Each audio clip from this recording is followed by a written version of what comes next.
chitetezo chachikuru chotuloka mwaziwo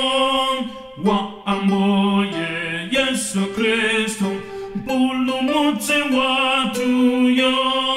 mpulumutsi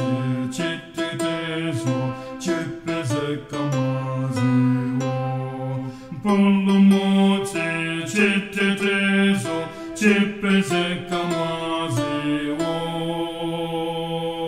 ndechimwemwe ndimaona mtsinje wampavutu zondetsotsa zachotsedwa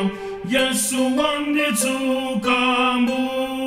mpulumutsi chitetezo chindisangalatatu mpulumutsi chitetezo chindisangalatatu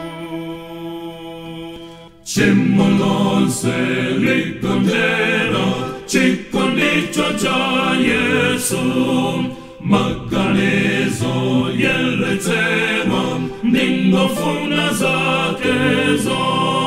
mpulumutsi chitetezo chagonjetsa mtima wo mpulumutsi chitetezo chagonjetsa mtima wo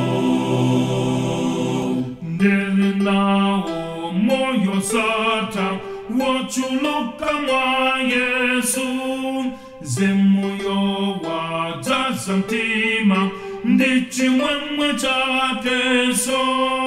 mpulumutsi chitetezo chiyanjano chomeso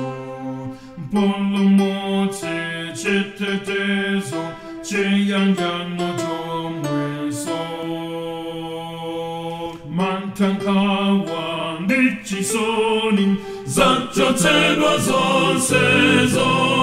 mbuye yondi mkolopera anditsogolera tu mpulumutsi chitetezo ndimkondari Yesuyo mpulumutsi chitetezo ndimkondari Yesuyo